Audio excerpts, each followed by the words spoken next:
चला change the voice काय शिकायचं आहे? Change the voice. काय होते चेंज द वॉइस म्हणजे?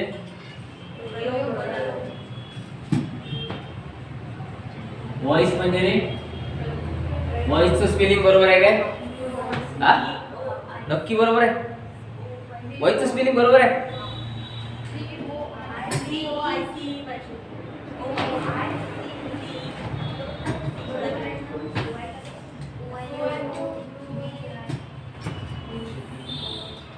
चेंज द वॉइस लॉयनचं स्पेलिंग सांग. काऊन ते तर लिहून उरालं.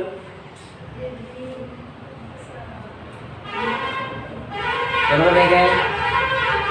लॉयनचं स्पेलिंग काय? एल आय ओ एन ना, ते मग लिहून व्हायला पाहिजे ना, आपण त्याला लॉयन म्हणतो ना. तसंच वॉइसचं काहीतरी असेल ना. मग व्ही आहे की व्ही ओ? पहिले व्ही ओ पाहिजे नक्की. त्या गोष्टीकडे लक्ष ठेवायचं बरोबर पद्धतशीर. V o i c e बरोबर आहे? यस नाही ना? Change the voice. Change the voice पाहिजे आहे. ठीक आहे. चेंज द वॉइस म्हणजे किंवा वॉइस म्हणजे प्रयोग. बरोबर. मराठीमध्ये शिकत असताना प्रयोगामध्ये आपण नवीन कर्मणी हा एक प्रकार पाहिला. कर्मणी प्रयोगाचा सबकाइंड. कोणचा प्रकार? नवीन कर्मणी पाहिला. हा तेच वही आहे इकडे. पूर्णचा पूर्ण मराठीचे प्रयोग इकडे येणार, ते वेगळं. लक्षात ठेवा. इथे वॉइसचे दोनच प्रकार. किती प्रकार? कुठले कुठले? ऍक्टिव्ह वॉइस आणि पॅसिव्ह वॉइस. ऍक्टिव्ह वॉइस म्हणजे कर्तरी आणि पॅसिव्ह वॉइस म्हणजे right. There are two types of voice. First active voice,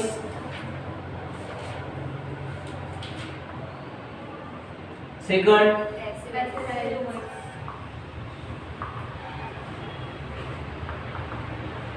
कर्तरी प्रयोग आणि कर्मणी प्रयोग. ऍक्टिव्ह वॉइस मीन्स कर्तरी प्रयोग,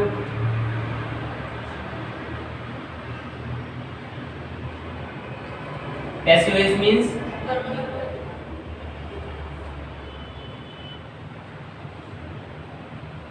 ठीक आहे. कर्तरी प्रयोग, कर्मणी प्रयोग अशा प्रकारचे दोन भाग. दोन्ही भाग आपल्याला पद्धतशीर समजून घ्यायचे आहेत. शिकायचे एका सूत्रात आहे. ओके. पेपर मध्ये प्रश्न येत असताना फक्त चेंज द वॉइस एवढंच विचारलं जाणार आहे. पॅसिव्ह वॉइस मध्ये चेंज करा, ऍक्टिव्ह वॉइस मध्ये चेंज करा अशा प्रकारचा प्रश्न विचारला जात नाही. मग तुम्हाला पॅसिव्ह मधलं वाक्य देतील ते ऍक्टिव्ह मध्ये करायला सांगतील, ऍक्टिव्ह मधलं वाक्य देतील तुम्हाला पॅसिव्ह मध्ये करायला सांगतील. तुम्हाला त्या दोन्ही गोष्टी करता आल्या पाहिजे. म्हणजे त्यासाठी पहिल्यांदा तुम्हाला ते ऍक्टिव्ह आहे की पॅसिव्ह आहे हे समजलं पाहिजे.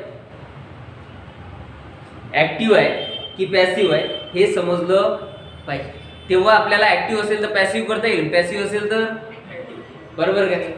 लक्षात ठेवा. आता जेवढेही जनरली आपण वाक्य बोलतो, जेवढेही पुस्तकात वाक्य असतात ते सर्वचे सर्व कर्तरी प्रयोगाचेच वाक्य असतात. कशाचे? बिकॉज वाक्याची रचना काय पाहिली आपण? सब्जेक्ट असते, कर्ता, मग असते कर्म, क्रियापद. हे मराठी. इंग्लिश मध्ये सब्जेक्ट, वर्ब, ऑब्जेक्ट. म्हणजे सुरुवातीला काय? सब्जेक्ट. सब्जेक्ट म्हणजे कर्ता. बरोबर. वाक्याच्या सुरुवातीला करता येत असेल तर ते पूर्णचे पूर्ण वाक्य कर्तरी प्रयोगाचे असतात. ते काही वेगळं समजून घेण्याची आवश्यकता नाही. लक्षात येत आहे काय? जेवढेही जनरली वाक्य असतील, जेवढेही आपण पुस्तकात वाक्य वाचत असू, ते सर्वचे सर्व जेवढे काही आपल्या कानावर पडणारे वाक्य असतील, जेवढे काही गोष्टी असतील आपल्या कानावर पडणाऱ्या, आपल्याला दिसणाऱ्या, आपण वाचू शकणार, ते सर्वच्या सर्व कर्तरी प्रयोगात असतात. कशात असतात? कर्तरी प्रयोगात असतात. बरोबर आहे. हे लक्षातच ठेवायचं. वाक्यातील कर्ता. आता त्या पलीकडे जाऊन कर्माला आपण कर्त करू शकतो, करू शकतो. म्हणजे त्या बेसिसवर कर्तरी वय की कर्मणी वय हे ओळखणं शक्य. लक्षात. परंतु टू बी प्लस V3 काय? टू बी प्लस पाहिजे रे भाऊ. टू बी प्लस V3 आणि टू हॅव प्लस V3 नाही का? मग पाहिजा टू बी प्लस V3 असं जर दिसत असेल, टू बी चे रूप एम इज आर वॉज, त्याच्याबरोबर जर V3 दिसत असेल, कधीच V3 लागत नाही. कर्तरी प्रयोगात जर वाक्य असेल ते, तर त्या वाक्यात टू बी प्लस V4च असते. कंटिन्युअस टेन्स मध्ये काय कोणचं असते? किती रूप असते? चौथं रूप असते. बरोबर की नाही? चौथं रूप असते. परंतु चौथ्याच्या ठिकाणी जर तिसरं रूप दिसत असेल तुम्हाला तर ते पॅसिव्ह वॉइस आहे. टू बी प्लस V3 असेल तर पॅसिव्ह वॉइस. प्रत्येक वाक्यात तुम्ही आतापर्यंत जे शिकले, कुठेही शिकले असाल, शाळेत शिकले असाल, कुठेही शिकले असतात, ते बोगस कामं इथे जमत नाही की बाय दिसला की दिसला हे व्हॉइसच पॅसिव्ह व्हॉइसच असते. तसं नाही. इकडे बाय वापरती न वापरती काही घेणं नाही. विदाऊट बाय तरी ते पॅसिव्ह मध्येच असतं. मग या सर्व गोष्टी ज्या आहेत टू बी प्लस V3 यावरूनच आपल्याला ते ओळखावं, यावरूनच ओळखावं लागेल. तसं समजणार नाही. आणि आपण आतापर्यंत काय केलं, आपण निवड बोगस काम शाळेमध्ये काही टेन्शनच नाही ना. मास्तर शिकवे, आपण ऐकू, पेपर पुरतं होतं सगळं काम. पेपर पुरतं किंवा पेपर द्यायचा आहे, संपला विषय. काही घेत नाही. आपण जर अगोदरपासून त्या गोष्टी डिटेलमध्ये शिकलो असतो, ऑलमोस्ट आपण जर विचारात घेतलं, जवळपास 5व्या वर्गापासून व्हॉइस शिकलं जर, तेव्हापासून या स्तरावर येईपर्यंत आपल्याला व्हॉइस शिकायची गरजच नसायला पाहिजे. तोच प्रॉब्लेम आहे सर्व विद्यार्थ्यांचा. तोच प्रॉब्लेम आहे. येथे येऊनही आपल्याला व्हॉइसच शिकावं लागत असेल, मग तो प्रॉब्लेम आहे ना, आहे की नाही? का ते लोक इंजिनिअरिंग MBBS झालेले, चांगल्या कॉलेजेस, चांगल्या शाळेमध्ये शिकलेले, का लोक ते लवकरात लवकर IAS IPS होतात 1-2 वर्षातून? हेच कारण आहे. त्यांच्या बेसिक गोष्टी अगोदरच क्लिअर झालेल्या असतात. आपल्याला बेसिक गोष्टी इथून सुरू करायला लागू राहिल्या. इथून ॲट द एज ऑफ 21, 22, 21व्या-22व्या वर्षापासून बेसिक गोष्टी शिकावं लागू राहिल्या आपल्याला. ह्या गोष्टी जर आपल्याला क्लिअर असल्या तर हे शिकायचं कामच नसतं पडलं. पूर्ण ग्रामर जर क्लिअर असतं तर आपल्याला डायरेक्ट एरर शिकायचं काम पडलं असतं. समजून राहिलं काय म्हणून? हा प्रॉब्लेम आहे. प्रॉब्लेम दुसरा काहीच नाही. तुमच्या जे मानसिकता आहेत न निघायच्या, जॉब आपल्या जे निघत नाही, आपण करू शकत नाही, आपण करू शकतो, ते याचं कारण हे आहे. हे कारण आहे, हे मूळ कारण आहे. तुमच्या जर बेसिक गोष्टी अगोदर क्लिअर झाल्या असत्या आतापर्यंत, शाळेपासूनच तुम्ही जे क्लिअर करत आले असते, आता हे परत परत टाइमपास करायचं काम पडलं नसतं. एखाद्या सर्व अभ्यास असा एकदम आपल्याला मोठा वाटला नसता. अगोदरच काही गोष्टी झाल्या असल्या तर मोठं वाटलं नसतं सिलेबस. म्हणजे आपल्याला कमी वाटला असता, म्हणजे आपण त्याच्यात आणखी रस घेतला असता, बोर झाला नसता, हिंमत वाढली असती. बरोबर की नाही? हाच प्रॉब्लेम आहे. हाच त्या लोकांमध्ये, मेट्रो सिटीमधल्या लोकांमध्ये, आपल्या ग्रामीण भागातील लोकांमध्ये, विद्यार्थ्यांमध्ये हाच फरक आहे. दुसरा काय नाही. तुम्ही त्यांच्यासारखे आहे, ते तुमच्यासारखे आहेत. फरक काहीच नाही. फरक काहीच नाही. लक्षात येत आहे काय? फरक काहीच नाही. आपल्यामध्ये आणि त्यांच्यामध्ये फरकच नाही. फक्त फरक आहे शिक्षणाचा, एवढाच फरक आहे. मग आपली मानसिक स्थिती जर आपण त्याच्यासारखं लहानपणापासून शिकत आलो तर होऊ शकतं. पण ते होऊ नाही राहिलं, ते शक्य नाही आहे. शाळेमध्ये पेपर पुरतं शिकवले जाते आणि सर्व गोष्टी. जर आयुष्याला पुरेल अशा प्रकारे जर सगळे मास्तर शिकवायला लागले तर मग काही प्रश्नच नाही. बरोबर की नाही? मग त्यामध्ये डायरेक्ट इनडायरेक्ट स्पीच आजपर्यंत आपण शिकलोय. 10वी मध्ये 12वी मध्ये होतो. चेंज द व्हॉइस आजपर्यंत होतच होतं. आपल्याला काही विशेष नाही. अलंकार आपल्याला 10वी पासूनच आहेत, चालू आहेत. अलंकार आहेत, फिगर ऑफ स्पीच पेपरमध्ये आहेत, आहे की नाही? 10वी-12वी. मग ते जर तेव्हाच क्लिअर झालं असतं. आता या गोष्टीला हात लावायचं कामच नसतं पडलं. मग हा जो वेळ आहे आपला, हा अभ्यासाचा जो वेळ आहे, हा दुसऱ्या विषयाला देऊ शकलो असतो ना आपण. म्हणजे दुसरा विषय कव्हर झाला असता या ठिकाणी. बरोबर का नाही? मग ते जे बोगस कामं होते आणि त्यातल्या त्यात ते शिकवलंय तर ते असं लाईटली सर्व गोष्टी, बाय दिसला की पॅसिव्ह व्हॉइस आहे समजून घ्या. तसं नाही. इकडे नाही जमत ते. बायचं काही घेणं देणंच नाही. इकडे बायचं घेणं देणं नाही. इथे बाय येईल नाही येईल, करता घेतील नाही घेतील, काही घेणं देणं नाही. काहीच्या काहीच करून टाकते. ते आपल्याला समजलं ऍक्टिव्ह आहे की पॅसिव्ह. लक्षात येत आहे काय? पाहिजा बरोबर. ठीक आहे. म्हणजे टू बी प्लस V3 जर आपल्याला दिसत असेल पॅसिव्ह व्हॉइस ओळखण्याची सगळ्यात चांगली पद्धत, सर्वात चांगली पद्धत, तर आपल्याला टू बी प्लस V3 पाहावं लागेल. टू बीचं रूप प्लस V3. परंतु तसं जनरली टू बी बरोबर V4च येते. पण पॅसिव्ह व्हॉइस मध्ये V3च वापरलं. जेवढे आपण ऍक्टिव्हचं पॅसिव्ह करू त्या सर्व ह्याच्यात क्रियापदाचं तिसरं रूप वापरलं. हे बेसिक गोष्ट तर लक्षातच ठेवायची.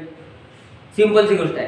पॅसिव्ह व्हॉइस मध्ये सर्वच्या सर्व वाक्यामध्ये, सर्वच्या सर्व काळांमध्ये क्रियापदाचं तिसरं रूप वापरलं जाते. पहिले कर्तरीमध्ये कुठलंही रूप असो, काही घेणं देणं नाही. लक्षात येत आहे काय म्हणतो? पाहिजे. आता दोन प्रकारचे वाक्य, ऍक्टिव्ह व्हॉइस, पॅसिव्ह व्हॉइस. ऍक्टिव्हच आपण पॅसिव्ह करू शकतो. मी तुम्हाला सांगितलं की जेवढेही वाक्य आपल्या अभ्यासात असतील, जेवढेही वाक्य आपण ऐकत असू, जेवढे वाक्य आपण बोलत असू, सगळे काय असतात? कर्तरीचेच असतात. उदाहरणे ऍक्टिव्ह व्हॉइसचेच असतात. ऍक्टिव्हचं आपल्याला पुढे पॅसिव्ह करावं. आता कर्त्याची कर्माची जागा बदलवली. पाहिजा काय म्हणतो आम्ही तुम्हाला? कर्त्याची कर्माची जागा बदलवली की तिथे प्रयोग बदलते. कर्त्याची आणि कर्माची जागा बदलली की तिथे काय होते? मराठीमध्ये हे नाही शिकलो आपण. मराठीमध्ये शिकलो आपण कर्त्यानुसार क्रियापद बदलत असेल तर कर्मानुसार क्रियापद बदलत असेल. पण इंग्लिशमध्ये डिफरंट, लक्षातच ठेवायचं. बरोबर आहे की नाही? सभेत पत्रके वाटली गेली हे वाक्य आहे की नाही, पण कुणाकडून? चपराशाकडून सभेत पत्रके वाटली गेली. बरोबर. म्हणजे आता काय, जो करता होता तो कर्म केला, कर्म होता तो करता केला. लक्षात येत आहे? म्हणजे नवीन कर्मणीचा जो प्रयोग पाहिला आपण तेच आहे फक्त, बाकी दुसरं काही नाही. बाकी दुसऱ्याचं टेन्शन घेत बसायचं नाही. ठीक आहे. मग आता टेन्सच्या नुसार जर आपल्याला पद्धतशीर समजून घ्यायचं असेल तर आपल्याला टेन्स माहित असले पाहिजे. किती टेन्स आहेत? 12 टेन्स आहेत, सब टेन्स इन्क्लूड करून. बरोबर आहे. म्हणजे मेन टेन्स जर आपण विचारात घेतले 3च आहेत, परंतु त्याचे जर सब टेन्स आपण विचारात घेतले किती आहेत? 12 टेन्स आहेत. बरोबर आहे. म्हणजेच प्रेझेंटचे 4, पास्टचे 4 आणि फ्युचरचे 4. यापैकी जो काही शेवटचा काळ असते कुठला? परफेक्ट कंटिन्युअस, चालू पूर्ण. कोणचा काळ? चालू पूर्ण काळ. याच्यात वॉइस चेंज करता येत नाही. पाहिजे बेसिक गोष्ट लक्षातच ठेवायची. याच्यात वॉइस चेंज करता करायची नाही. फ्युचर मधला एक टेन्स पहिला सिंपल. कोणचा? Simple future. पाहिजे रे बा, होते असेल तरी करायचं नाही. सिंपल फ्युचरच्या व्यतिरिक्त 3 टेन्स जे राहतात फ्युचर मधले त्याचं वॉइस चेंज करायचं नाही. हातही लावायचं, टेन्शन घेत बसायचं, हातच लावायचं, काही घेणे नाही. होते असेल, कोणी म्हणत असेल तुम्हाला होते, तर पेपरमध्ये आजपर्यंत प्रश्न आला नाही त्याच्यावर, टेन्शन घ्यायचं नाही.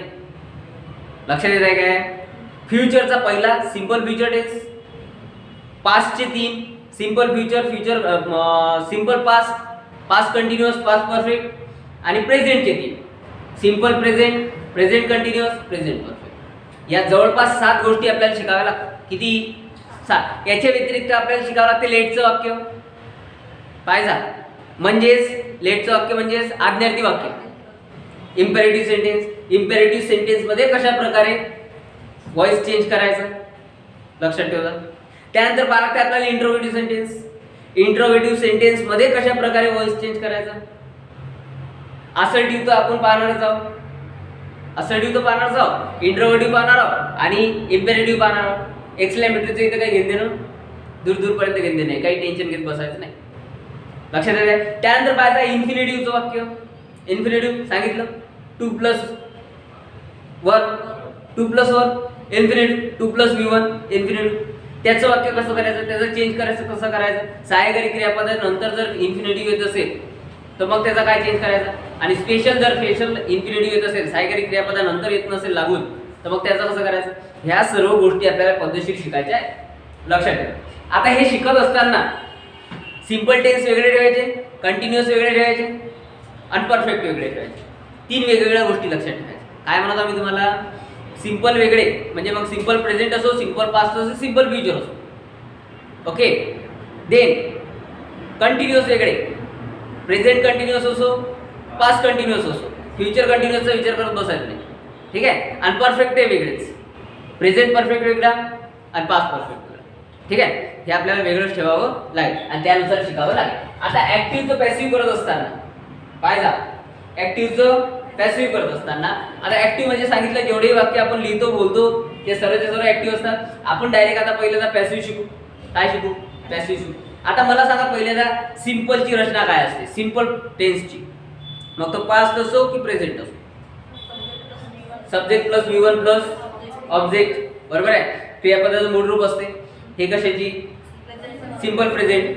बरोबर. आता simple past subject plus V2 plus म्हणजे क्रियापदाचं दुसरे रूप. यावरून दोन्ही टेन्स मधला फरक लक्षात येईल. V1 V2 नुसारच फरक लक्षात ठेवावा लागेल, दुसरा येणार लक्षात ठेवा. आणि करता जर तृतीय पुरुषी एकवचनी असेल तर मग यस किंवा एस प्रत्यय लागलेला असेल सिंपल प्रेझेंट मध्ये कशाला, क्रियापदाला. त्याच्यावरून लक्षात ठेवावं लागेल. ठीक आहे. पाहिजे. आता याचा चेंज करत असताना पॅसिव्ह वॉइस मध्ये चेंज करत असताना सिंपल टेन्सच्या बद्दल बोलतो आपण. Simple past, simple present. Passive voice मध्ये चेंज करत असताना ॲमिजार किंवा मग वॉझियर घ्यायचं. काय घ्यायचं? ॲमिजार किंवा वॉइस चेंज करत असताना एक काळ पुढे जावं लागत असते. काय म्हणतो लक्षात येईल? काय म्हणतो मी तुम्हाला? एक स्टेप पुढे जायचं. हेल्पिंग वर्ब यूज करत असताना एक स्टेप पुढे जायचं. सिंपल प्रेझेंटचं वॉइस चेंज करायचं आहे तर प्रेझेंट कंटिन्युअस मधलेच हेल्पिंग वर्ब घ्यायचे. कुठले घ्यायचे? प्रेझेंट कंटिन्युअस मध्ये कोणते हेल्पिंग वर्ब यूज केले जातात? Am is are. ते इकडे यूज करावे लागतील. आता तुम्हाला एक स्टेप पुढे जाऊ त्या टेन्स मधले इकडे घ्यावं लागतं. पाहिजे प्रेझेंट कंटिन्युअसचं करत असताना त्याच्या पुढचा टेन्स कोणता? Present perfect. त्या प्रेझेंट परफेक्ट मध्ये घ्यावं. पाहिजे आता काय म्हणतो मी तुम्हाला, प्रेझेंट परफेक्टचं व्हॉइस चेंज करत असताना आपल्याला काय करावं लागेल? प्रेझेंट परफेक्ट कंटिन्युअस मधले घ्यावं लागते. एक एक टेन्स पुढे जायचं आहे. सिंपल प्रेझेंटचं करत असताना कंटिन्युअस मधले घ्यायचे. प्रेझेंट परफेक्टचं करत असताना प्रेझेंट परफेक्ट कंटिन्युअस मधले घ्यायचे. मागे पाहिजे काय म्हणतो, लक्षात ठेवा. आता समजा हे जर वाक्य आहे, सिंपल टेन्सच्या बद्दल बोलू आपण. सिंपल टेन्स हे वाक्य आहे, she is, she writes a letter. She writes a letter. She wrote a letter. काय फरक आहे दोन वाक्यात? दोन वाक्यात काय फरक आहे? पटापट सांगायचं. हे प्रेझेंट मध्ये आणि हे पास्ट मध्ये आहे. हे V1 आहे आणि हे V2 आहे. लक्षात ठेवा. पास्ट मध्ये क्रियापद दुसरू, प्रेझेंट मध्ये क्रियापदाचं पहिलं रूप असते. कर्ता तृतीय पुरुषी एकवचनी असला तर एस किंवा एस प्रत्यय लागलेलं, बरोबर? लक्षात ठेवा. म्हणजे कर्ता तृतीय पुरुषी एकवचनी आहे आणि याला एस किंवा एस प्रत्यय लागलेला आहे. आता मी सोपी भाषेत तुम्हाला सांगितलंय काय करायचं. चेंज व्हॉइस करत असताना मी तुम्हाला डेफिनेशन, त्याचे रूल, त्याचे फॉर्म्युले ते नंतर सांगेन. त्याचे फॉर्म्युले नंतर सांगेन. आपल्याला काय करायचं व्हॉइस चेंज करत असताना याच्या पूर्वीच मी तुम्हाला सांगितले आपल्याला फक्त पहिल्यांदा कर्ता आणि कर्माची जागा चेंज करायची आहे. याच्यातला कर्ता कोण? कर्म कोण? बस याला इकडे घ्यायचं आणि याला एवढं लक्षात ठेवलं. पहिले आपल्याला काय करायचं आहे?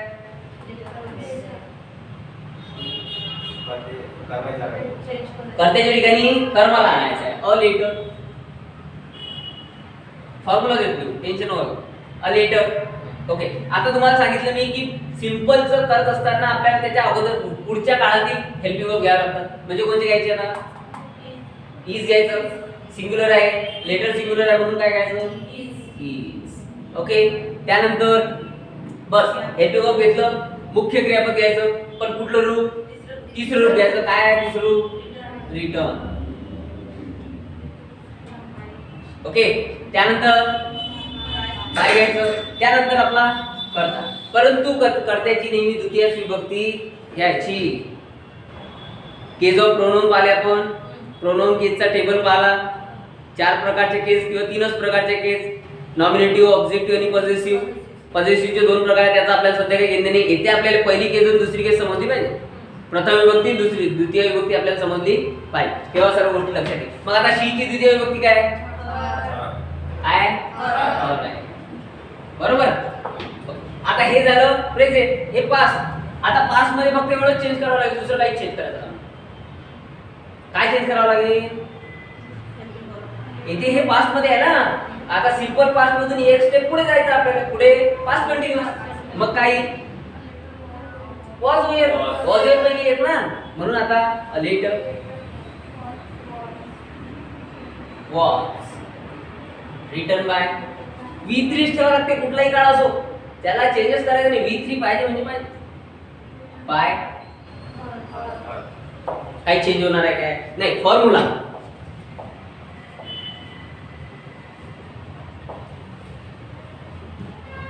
Object plus am is are किंवा was were plus V3 plus by plus subject indirect mood.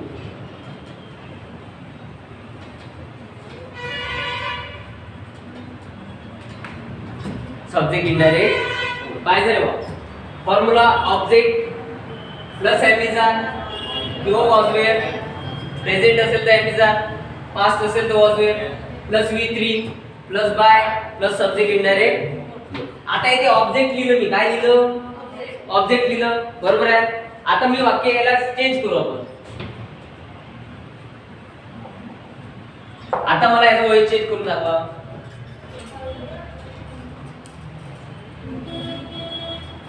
She writes a letter to him. करा वाक्याचा वॉइस चेंज. काय करायचं? होत नाही काय? होत नाही. वाक्य नीट करता सांगा कोणतं आहे आता? शी आहे. कर्म कुठला आहे? हिम आहे. लेटर नाही आहे. हिम नाही आहे. दोन्ही आहे. मग दोन्ही पद्धतीने करा.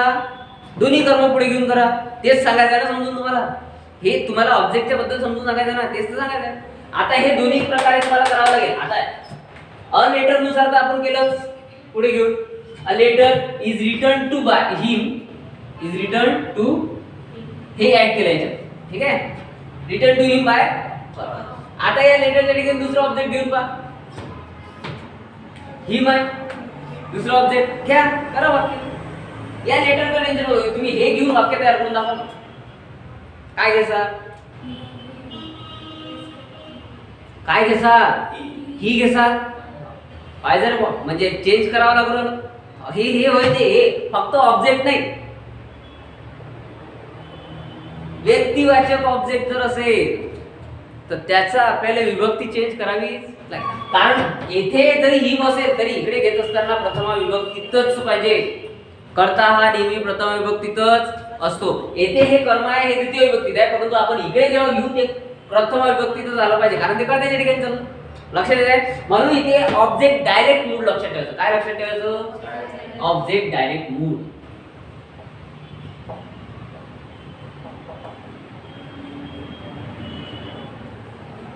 पण कुठला असला तर व्यक्तिवाचक असेल तर बरोबर का नाही. आता इट असेल तर इटचं तर बदलत नाही, पण ते असेल तर बदलते. ही असेल तर बदलते. शी असेल तर बदलते. वी असेल तर बदलते. आय असेल ते बदलते. लक्षात येत आहे काय म्हणतो मी तुम्हाला? म्हणून ते बदलावं लागेल. फक्त ऑब्जेक्ट म्हणून जसं तसं ते व्याख्यात आहे म्हणून तसं तसं समजून घ्या. नंतर मग घरी गेल्यावर काहीच नाही ठणठण पाड मग काही कामाची गोष्ट. लक्षात येऊ लागलं काय म्हणतो मी तुम्हाला? पाहिजे रे बरोबर पाय. लक्षात येत आहे. ही व्याख्या ह्या फॉर्म्युला हा फॉर्म्युला आहे. Object direct mood plus am is are किंवा was were plus V3 plus by plus subject indirect. लक्षात येत आहे. हे असं जसं लक्षात येतं. कोणत्या काळासाठी? फक्त सिंपल साठी. साधा काळ मग साधा वर्तमान असो किंवा साधा भूतकाळ असो. पाहिजे आपण हेल्पिंग वर्ब घेत असताना पुढच्या काळातील हेल्पिंग वर्ब घेतलेले आहे. पुढील घेतले आहे. ओके. हे कसे संबंधी? सिंपल संबंधी आहे. साध्या काळाशी संबंधित आहे. हेच व्याख्या बदलणार नाही. बदलणार नाही. आता काय करतील उलट? हे वाक्य देतील खालचं याच्यात चेंज करायचं सांगतील तुम्हाला. मग कसं ओळखायचं? हे असं दिसलं रे बाबू तुम्हाला. हे दिसलं हे आणि V3 जर दिसलं तर समजून जायचं की ते वाक्य सिंपल मध्येच आहे. काय म्हणतो आम्ही तुम्हाला? Am is are was were plus V3 जर दिसत असेल तर कोणत्या काळात असते ते वाक्य? सिंपल मध्ये असते, साध्या काळात असते. ठीक. वॉज वेअर असेल तर आपल्याला चेंज करत असताना साध्या भूतकाळात करावं लागेल आणि एम इज आर असेल तर चेंज करत असताना आपल्याला साध्या वर्तमान काळात करावं लागेल. बरोबर नाही? वाक्याची रचना सरळ सरळ असते. ऍक्टिव्ह व्हायचे सगळे वाक्य आपण बोलतोय लिहितोय काही प्रॉब्लेम नाही. हे असं तसं वाक्य आपल्याला काय करावं लागेल? चेंज करावं लागेल. हे करत असताना काय करावं लागेल? आपल्याला कर्त्यांची कर्माची जागा बदलावं लागेल. एम इज आर काढून टाकावं लागेल. वॉजर असेल वॉजर काढून टाकावं लागेल. V3 च्या ठिकाणी V1 घ्यावं लागेल. म्हणजे आपल्याला साध्या वाक्यात त्याचं रूपांतरण करायचं असतं. ते समजून घ्याल तर पद्धतशीर आपल्याला येणार. ओके. लक्षात येऊ राहिलं काय? समजून घ्या बरोबर. जर तुम्ही अभ्यास करून चांगल्या प्रकारे समजून घेसाल तर तुम्हाला आपोआपच ते येते. त्याचे काही फॉर्म्युले शिकायची आवश्यकता. भरपूर मास्टर असतील, भरपूर शिक्षक असतील, ते फॉर्म्युले देतात, ते काही प्रॉब्लेम नाही. पण ते फॉर्म्युले एक्झिक्यूट झाले पाहिजेत ना. त्यापेक्षा विदाऊट फॉर्म्युला जर ते क्लिअर होत असेल तर मग काही प्रॉब्लेमच नाही. आपल्याला सरळ सरळ अगोदरच्याच वाक्य द्यायचं आहे. लक्षात ठेवा. या वाक्यावरून या काय काय फरक आहे बाबर. आता काय फरक आहे? आता काय करायचं? हे पुढे घ्यायचंय शी. आता इथे इज आहे आणि V3 आहे म्हणजे हे वाक्य सिंपल मध्ये आहे. आता शी जर घेतला तर सिंपल मध्ये कुठल्या प्रकारचं क्रियापद लागत नाही, हेल्पिंग वर्ब लागत नाही म्हणजे मुख्य क्रियापद घ्यायचं आहे. मग रोड राईट रिटर्नचं काय करावं लागेल? V1 करावं लागेल. शी राईट्स त्यानंतर ऑब्जेक्ट घ्यायचं आहे टू हिम. एवढा चेंज करावं लागेल. दुसरं करायचं हे याच्यावरून पाहायचं. हे काय आहे याच्यावरून आपल्याला त्याचा काळ लक्षात येईल. कारण वाक्य तुम्हाला पॅसिव्ह मधलं विचारलं जाऊ आणि त्याचं चेंज करायचं सांगितलं जाऊ शकतं. मग ते वाक्य ऍक्टिव्ह मधले असू शकते, पॅसिव्ह मधले असू, दोन्ही गोष्टी असू शकतात. वाक्य तुम्ही काढून टाकतील, हे काढून टाकतील, बाय काढून टाकतील. करायचं व्हॉइस चेंज असं सांगतील आपल्याला. A letter is return, to him टाकून देतील पुढे. पण बाय कुठं आहे? मग त्या बायच्या जर भरशावर बसताल तर समजेलच नाही हे व्हॉइस कोणचं होय. आणि असंच होत आलेलं आहे. पेपर चेक करा, त्याचे एक्सप्लेनेशन समजून घ्या पद्धतशीर. बाय दिलेलेच नाहीत, जास्तीत जास्त पेपरमध्ये बाय दिलेले. पण आपल्याला ओळखावं लागेल टू बी प्लस V3 हे लाईट लागले पाहिजे. कारण टू बी बरोबर कधीच V3 येत नाही. येथे आला असेल तर ते पॅसिव्ह व्हॉइस. कोणचं व्हॉइस? पाहिजे बरोबर पाहिजे. ठीक आहे. नंतर आपण पॅसिव्हचं ऍक्टिव्ह कसं करायचं तेही पाहू थोडक्यात. काही टेन्शन घेऊ नका. ऍक्टिव्हचं पॅसिव्ह समजलं तुम्हाला? ऍक्टिव्हचं पॅसिव्ह समजत आहे काय? Object direct mode plus am is are किंवा was were plus V3 plus by plus subject indirect mode. हा इनडायरेक्ट, हे डायरेक्ट होईल, हे इनडायरेक्ट होईल. डायरेक्ट आणि इनडायरेक्ट फरक लक्षात ठेवा. समजत आहे? मग ते पास्ट असो, सिंपल पास्ट असो की सिंपल प्रेझेंट असो, लक्षात येत आहे? याच्यानंतर येऊ आपण कंटिन्यूअस कडे. कुठला काळ? कंटिन्यूअस.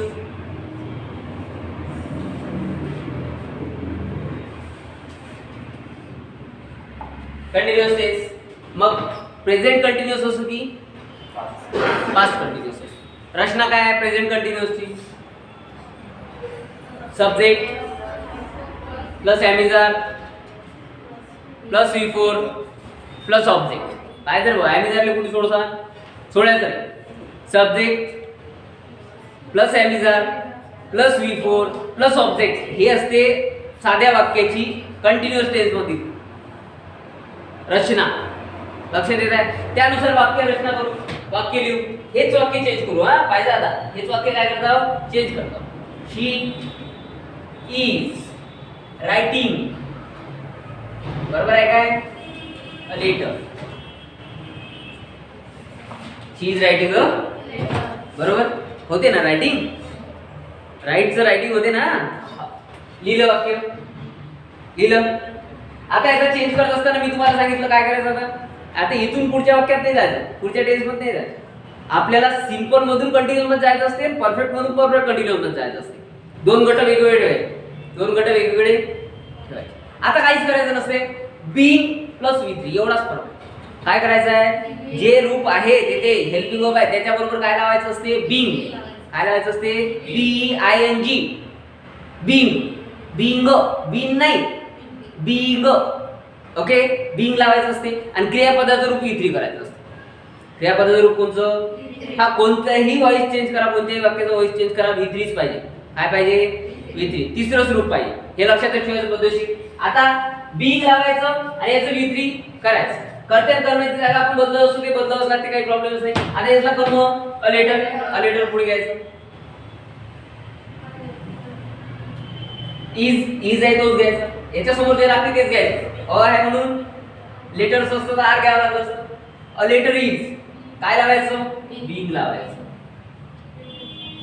याचं V3 करायचं. रिटर्न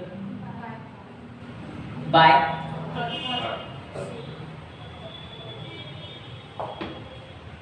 काय केलं आपण बदल? एवढाच बदल केला, बाकी काही बदल. कोणत्याही टेन्स मध्ये जा, कुठलेही चेंज व्हायच करा, कर्त्याची कर्माची जागा चेंज करावीच लागेल. ते तर परफेक्टली क्लिअरच ठेवायचं. लक्षात येतं काय म्हणतो मी तुम्हाला? फक्त हे चेंज आपल्या लक्षात आले. आता हे झालं प्रेझेंट मधलं. आता कंटिन्यूअस मध्ये येऊ, पास्ट मध्ये येऊ. याच वाक्याला पास्ट मध्ये शी वॉज, बरोबर आहे? रायटिंग लेटर, बरोबर. सेम कंडिशन, काहीच नाही. काय करायचं? बीइंग लावायचं V3 करायचं. बीइंग लावायचं V3 करायचं. A letter was being written by, that's it.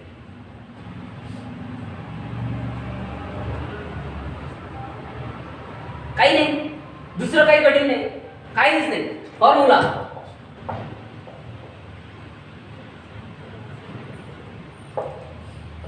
Object direct mood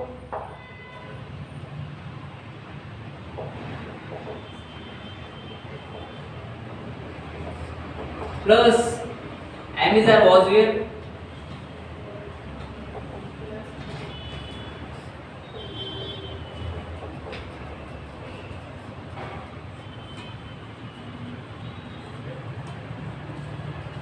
plus being, very good, plus V3 तीसरं रूप क्रियापद plus by plus subject indirect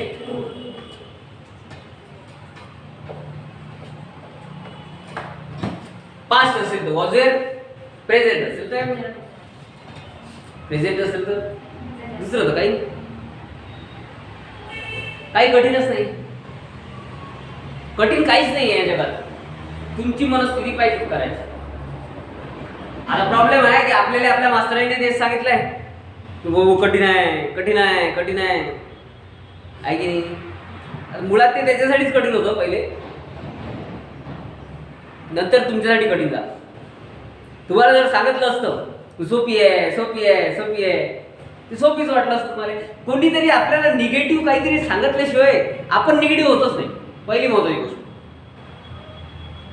आपल्याला एखादी गोष्ट कोणी निगेटिव्ह सांगितल्याशिवाय आपण निगेटिव्ह होतच नाही. एखाद्यानं जर म्हटलं नाही you can do it, you can support करणारे जर आपल्याला असले तर आपण ते करतोच. 100% करतो ना. 100% नाही, 1000%, 1000% होतेच होते ते गोष्ट. समजून राहिलं तुम्हाला.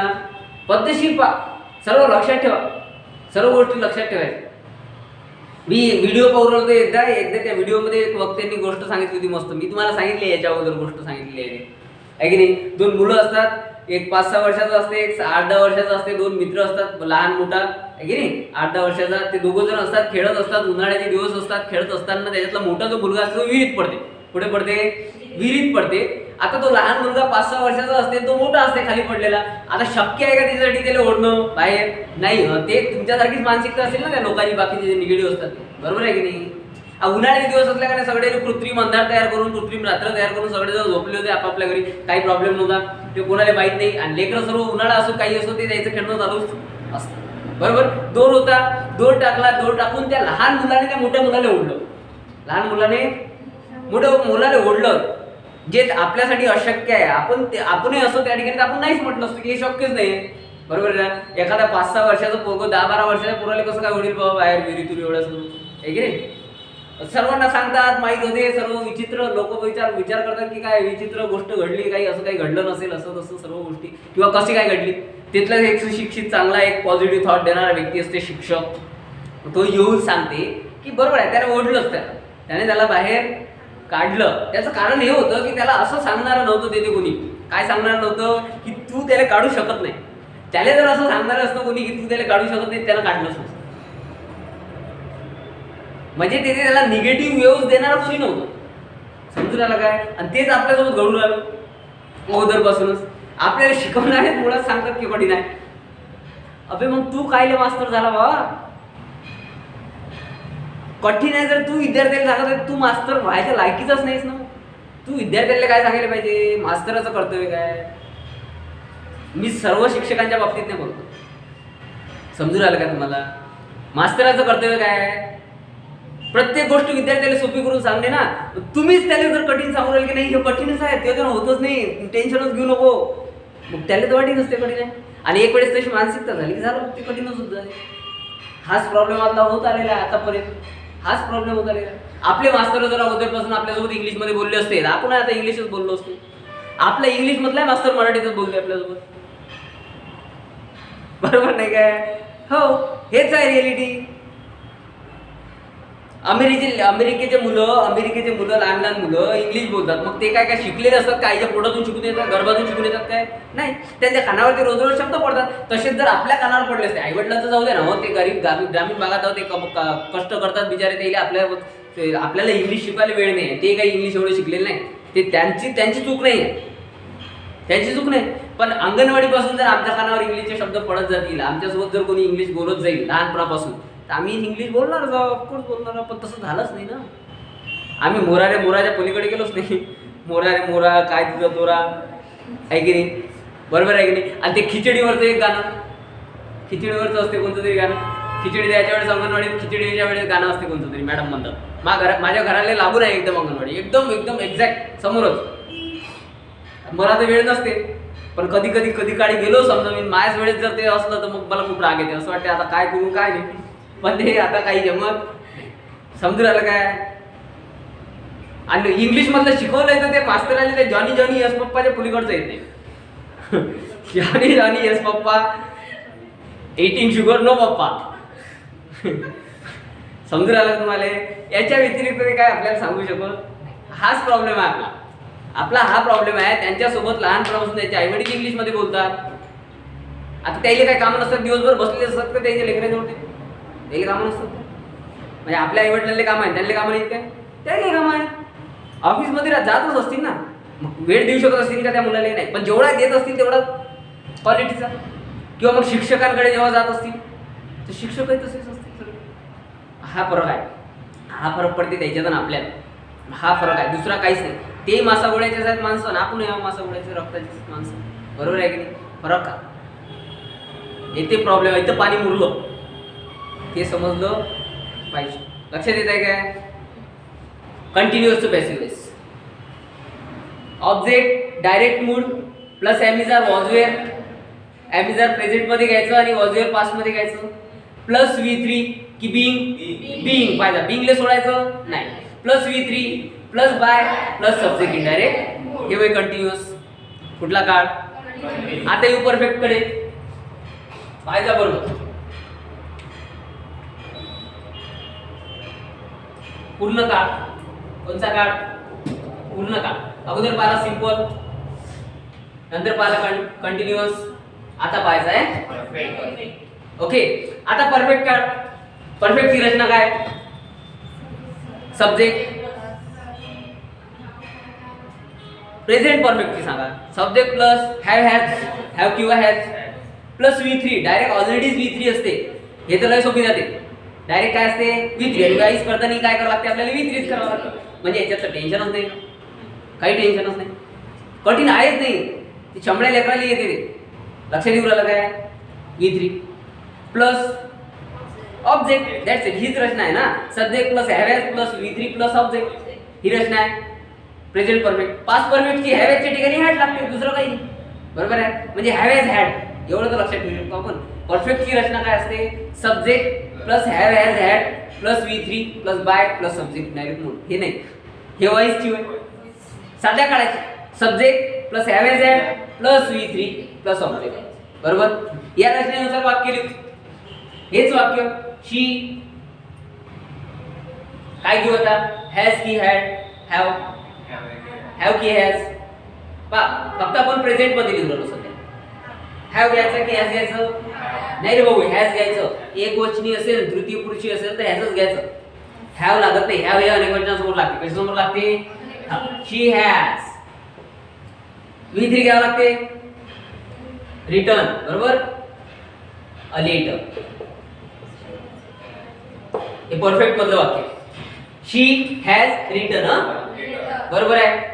Subject plus have has had plus V3 plus object. हे कशाची रचना? प्रेझेंट परफेक्टची रचना होय. बरोबर. आता याचा चेंज करत असताना पुढच्या काळात जायचं, हेल्पिंग घेत असताना काय करायचं? हॅज बीन करायचं. पण काळानुसार त्या कर्त्यानुसार घ्यावं लागेल हॅज बीन किंवा हॅव बीन, ते समजलं पाहिजे. बरोबर. पहिले कर्माची जागा कर्त्याची जागा चेंज करायची. अ लेटर काय घ्यायचं? हॅजच घ्यायचं. Okay. Has been. A letter has been return bye.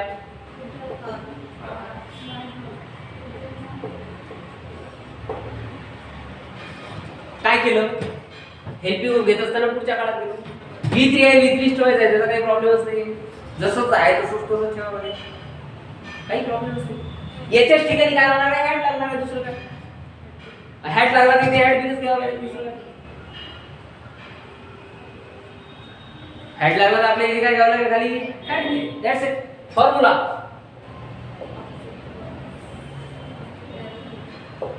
Object direct mood plus have has had be plus हाँ प्लस V3 प्लस बाय पहले प्लस सब्जेक्ट इनडायरेक्ट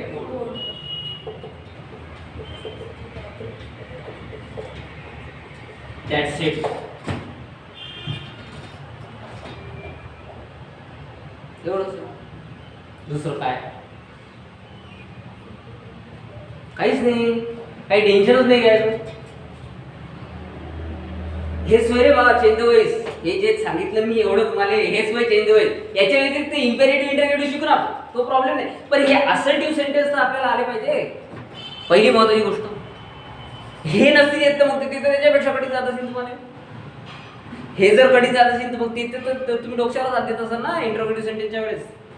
बरोबर काय? हे समजून आलं का? पहा पहिली फॉर्म्युले तिन्ही लक्षात ठेवून राहिले का? पहा सिंपलचा, कंटिन्युअसचा आणि परफेक्टचा. तीनही फॉर्म्युले लक्षात आले पाहिजे. सगळे पद्धतशीर सर्व असंच लक्षात आलं पाहिजे. समजून राहिलं काय म्हणतो मी तुम्हाला? पहा ठीक आहे. आता पाहिजे मी काय म्हणत होतो तुम्हाला, हे झालं टू बी शी संबंधित होय. कशाशी संबंधित? आता आपण मॉडेल ऑक्झिलरी पाहिले काय? ऑक्झिलरी पाहिले काय? वर्ब पाहिले का? Verb, helping of, main verb. Helping ऑफचे किती प्रकार? हेल्पिंग ऑफचे किती प्रकार?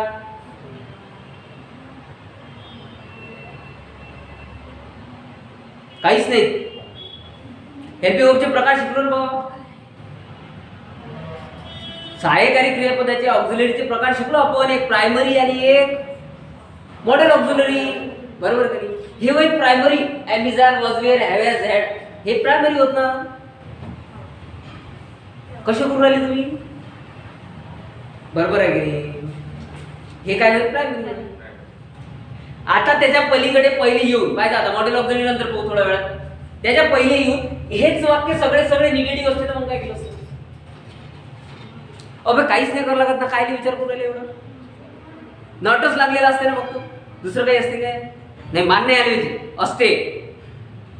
सिंपल प्रेझेंट मध्ये असते, सिंपल पास्ट मध्ये असते. डू डज डीड आहे. काय आहे? हो ते समजलं पाहिजे ना. डू डज डीड आहे ना. डू डज सिंपल मध्ये वापरलं जाते आणि डीड सिंपल प्रेझेंट मध्ये, आणि डीड हे सिंपल पास्ट मध्ये वापरलं जाते. निगेटिव्ह करण्यासाठी. बरोबर. वाक्य निगेटिव्ह जर करायचं असेल तर डू डज डीड असतेच वाक्य. पण त्याचं व्हॉइस चेंज करत असताना डू डज डीडले काढून टाकता आलं पाहिजे. ते हेच रचना, हेच रचना हेच असते. पण निगेटिव्ह करण्यासाठी त्यांना डू डज डीड वापरावंच नाही तर मग परत इकडे डू डज डीड घ्यायचा पॅसिव्ह वॉइस. तसं करायचं नाही. रचना हेच सेम. त्याचा काळवीड चेंज होत नाही. ते आहे सिंपल प्रेझेंट मध्ये, सिंपल प्रेझेंट मध्ये तिथे डू डज डीड वापरा किंवा वी वन वापरा डायरेक्ट. ते निगेटिव्ह करण्यासाठी she write a letter, she writes a letter, she don't write a letter, एवढंच. पण डू जेव्हा वापरू आपण, डज जेव्हा वापरू तेव्हा याचा यस निघून जाईल. कारण ऑलरेडी डजला यस लागलेला असेल. समजत आहे ना? हे बारीक सारी गोष्टी आपल्या लक्षात आल्या. मग त्याचं रूपांतरण काय? काहीच नाही. A letter is not. Same. काही प्रॉब्लेम नाही, काहीच चेंजेस नाही. इथे काय करावं लागेल आपल्याला? नॉट टाकावं लागेल. दुसरं काहीच नाही. निगेटिव्ह असेल तर नॉट टाकावं लागेल. याच्याशी संबंधित हेच वाक्य इथे असेल रोड, याच्या ठिकाणी डीड घेतली. She did not write a letter. पण तिथे डीड घेतला की हे V1च राहील. V2 चं रूप बदलणार नाही. परत डीड घेतल्यावर V2 कधीच घेतला जात नाही. एक तर डीड घ्या, एक तर V2 घ्या. समजत आहे काय? मग ते वाक्य होईल she did not write a letter. She did not. आता त्या V2 चं काम ते डीड करत आहे. कोण करत आहे? म्हणून इथे मग V1च वापरावं. आणि त्याचा व्हॉइस चेंज करत असताना a letter was not written by. Same आहे, काही प्रॉब्लेम नाही त्याच्यात. काही प्रॉब्लेम फक्त डू डज डीड लक्षात आलं. ते फक्त निगेटिव्ह करण्यासाठी वापरलं जाते. कशासाठी वापरलं जाते? बाकी काही प्रॉब्लेम. निगेटिव्ह करण्यासाठीच वापरलं जाते. ओके, लक्ष देऊ राहिला. आता यू कंटिन्युअस कडे, कंटिन्युअस मध्ये जास्तीत जास्त वाक्य कधीच निगेटिव्ह नसतात. कंटिन्यू मधले कंटिन्युअस काळ जो असते, जो काही चालू काळ असते त्यातले जास्त वाक्य कधीच निगेटिव्ह नसतात. हे लक्षातच ठेवायचं. समजत आहे का काय म्हणतो मी तुम्हाला? आले एखादा दुसरा आला तर आला, तो काही प्रश्न नाही. ते सेम कंडिशन, तेच नॉट पाहिजे म्हणजे बाकी काहीच नाही. तिथे नॉट राहील, इकडे नॉट राहील. इथे आता डूडस डीड असं काही नाही. हेल्पिंग वर्ब ऑलरेडीच आहे तिथे. या वाक्यात डूडस डीड यासाठी वापरला की या वाक्यात हेल्पिंग वर्ब नसते, डायरेक्ट वर्ब असते. म्हणून मग निगेटिव्ह करण्यासाठी कुठलं तरी हेल्पिंग वर्बची आवश्यकता असते, म्हणून डूडस वापरला जाते, हेल्पिंग वापरला जाते. एवढंच निगेटिव्ह करण्यासाठी. रचना शिक जा. पूर्णच्या पूर्ण रचना टेन्स मधल्या पाहून घ्यायच्या, शिकायच्या आणि समजून घ्यायच्या. लक्षात येत आहे काय? हे सेम तसंच नॉट कसं लावायचं हे पद्धतशीर पाहिजे. ठीक आहे, त्याचे काही वेगळे फॉर्म्युले किंवा वेगळी पद्धत शिकायची काय आवश्यकता नाही. हेल्पिंग वर्ब नंतरच नेहमी नॉट लावलं जाते, एवढं लक्षात. नॉट कुठे लावलं जाते? नेहमी हेल्पिंग वर्ब नंतर, त्याला चिटकूनच एकदम. Is not, was not, has not, have not, did not, do not, am not, are not, are until, was until, were until, एवढंच होणार आहे. तेच त्याला चिटकवलं जाते असं, दुसरं काहीच. आय विल मॅनेज म्हणजे काय होते? I will manage. I will manage म्हणजे I will manage. I will manage म्हणजे आय विल मॅनेज. आपण इंग्लिश बोलत असताना अशा काही गोष्टीची काटकसर करत असतो, तेच होईल ॲपॉस्ट्रॉफी वरतून. बरोबर आहे का? मॅडमचं आपल्याला कमी करायचं असलं तर मॅम म्हणतो आपण, मॅम म्हणतो कधी, तेच होय ते. मॅडमले मॅम म्हणतो कधी, मॅम. बरोबर का नाही? मॅडमले काय म्हणतो आपण? मॅम. तेच होय ना ते. तसंच हे आहे, दुसरं काही नाही. आणि वाक्य तसे येणार आहेत, वाक्य तसे पण येतील पाहिजे. आयलच टाकून देतील, आय विल टाकणार नाही, पण समजलं पाहिजे ते आयल होय, आय विल होय हे समजलं पाहिजे. चेंज वॉइस करत असताना ते तसंच करणार आहे. इजंटच देतील टाकून. शॉल नाही घ्यायचा, विलच असते तो. डबल हेर असणार आहे अपॉस्ट्रोफी सोबत की तो विलच असते रे बा. शॉल नाही घ्यायचा. शॉल घेतला की शूट करून टाकसान तुम्ही तिकडे, किंवा शॉल बी करसान मग बांधली होती. कसं करायचं ते पाहायचं, चिटकून येते की काय ते, तो नॉट हे पाहायचं. हेल्पिंग वर्ब कशी येतात ते पाहायचं. लक्षात येत आहे काय? असे वाक्य लिहितो आपण.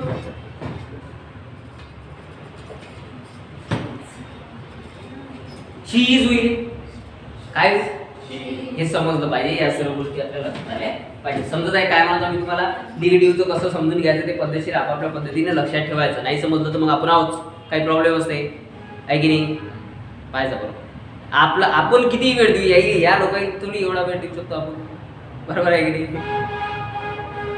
समजून राहिलं काय म्हणतो मी तुम्हाला? पद्धतशीर पाहिजे. या सर्व गोष्टी पद्धतशीर समजल्या. समजून राहिलं का तुम्हाला? नक्की. कोणी म्हणत असेल रिकाम्या गोष्टी कठीण आहे, तू होपकाळ ठेवून द्यायची एक चांगली, टेन्शनच नाही घ्यायचं, मग मी पाहून घेईन पुढचं पुढे काय करायचं. समजून राहिलं काय? हो ना, काही नाही कठीणच करून टाकताले का? सोपी आहे नाही, याच्यापेक्षा सोपी काय आहे? काहीच नाही आहे. तुम्ही जसं जसं इंग्लिशमध्ये जासाल तसं तसं तुम्हाला समजेल की इंग्लिश सारखा सोपी बावळट विषय, चिल्लर विषय कोणताच नाही. तुम्ही जसे जसे जासाल त्याच्यात तसे ते, तुम्ही केलं काही नाही तर मग काहीच होत नाही, ते कठीणच राहणार आहे तुमच्यासाठी. समजत आहे काय? पाहिजे बरोबर. आणि हे असे रिकामे लोक जे आपल्याला सांगणारे असतात, माझं तर म्हणणं काय माहिती आहे काय? तुम्हाला सांगतो माझं म्हणणं काय माहिती आहे काय? कोरोनाची लस जी आहे की नाही, ती देऊ राहिली की नाही, देऊ राहिले ते पहिले अशा लोकांना द्यायला पाहिजे.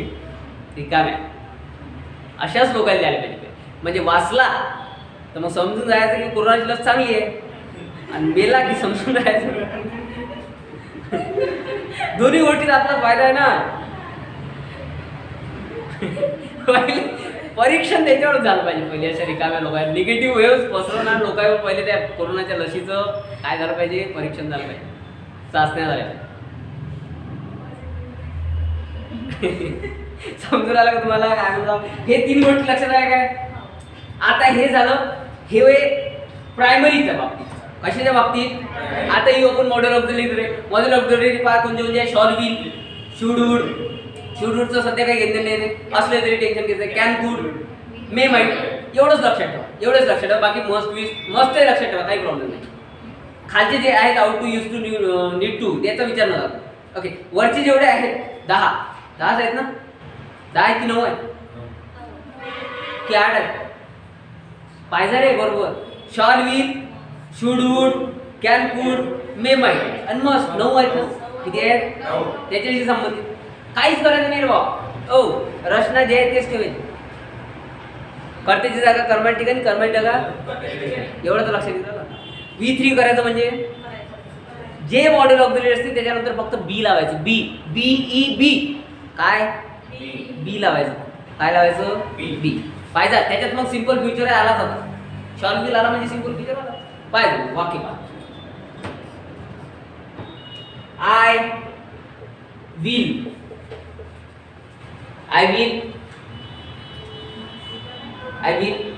डू किंवा I will eat a mango.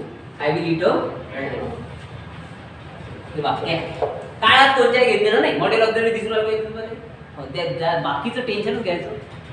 जेवढे मॉडेल ऑक्झिलरी दिसत असतील पाहिजे बरोबर. मॉडेल ऑक्झिलरी आहे हो आहे. फ्युचरचं टेन्शनचं त्याचं टेन्शन घेत बसायचं नाही. दिसत आहे क्लीन. काय करायचं आता? अमॅंगो घ्यायचं इकडे. पहिले काळात पहिले जे काही चेंज असते तो जागा चेंज करायला घेऊन घ्यायचा अमॅंगो. हे जसं तसं घ्यायचं बा. फक्त शॉल विल मध्ये चेंज करायचा. म्हणजे शॉल होत असेल किंवा शॉल लागत असेल शॉलच घ्यायचं, विल लागत असेल विल. दुसरं काही रूप करायचं चेंज नाही. विल याला काय लावायचं? इट्स इटन काय होते? एट होते. फायदा mango will be ate by eaten होते. नक्की पा हे पा पद्धतशीर सांगत जा तुम्ही. इटन होते काय? पद्धतशीर सांगा. ईटचं एट होते. ईट एट होते. ईट एट इटिंग होते किंवा इटन होते. तुम्ही पा पुस्तकात पारा गेलं ते तसं कसं दिसणार आहे तुम्हाला? हवेत तीर जोडायचे बरोबर का नाही? म्हणजे विचार करा ना, आपण कोणत्या सध्या किती पाण्यात आहोत. त्याच्यात आहेत ना वर्ब मध्ये भेटून जाईल तुम्हाला रूप. एट होते की इटन होते. तिसरं रूप आहे की नाही? अशा बारीक सारी गोष्टी तर क्लिअर असाव्या. काय आहे दिसते काय की आहेच नाही? मी म्हटलं माझ्या डोक्यात फरक नाही पडला काही. हो पडते पहा आता. राहू द्या आता. काही पाहू नका. टेन्शन घेऊ नका. आहे का एट? आहे काय मित्रो? आहे ना? पहा ना एट आहे ना. बरोबर आहे लिहिलं मी एट. बाय जा. A mango will be eight. त्यानंतर बस बाकी टेन्शन नाही. बाय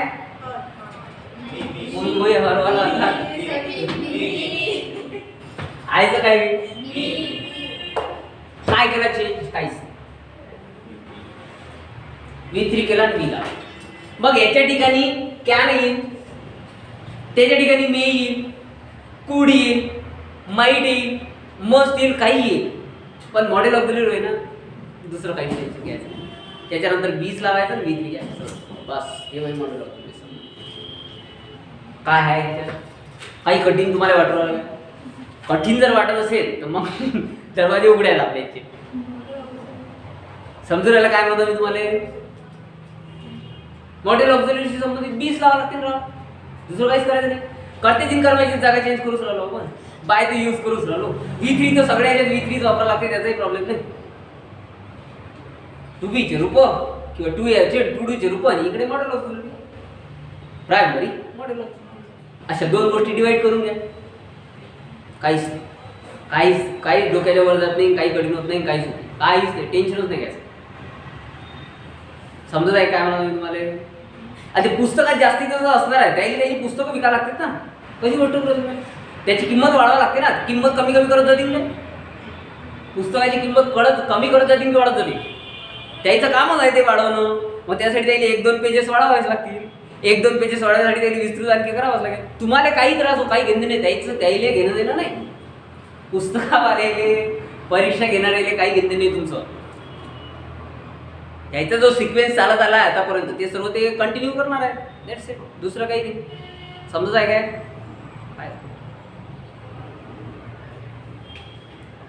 प्रायमरी मॉडेल काय करायचं एवढंच पाहिजे. मॉडेल ऑक्झिलरी बरोबर बीच वापरायचं, बाकी V3 वापरायचं असते, वापरायचंच आहे. कर्त्याची कर्माची जागा चेंज करायची करायचीच आहे, काही प्रॉब्लेम नाही. समजलं काय?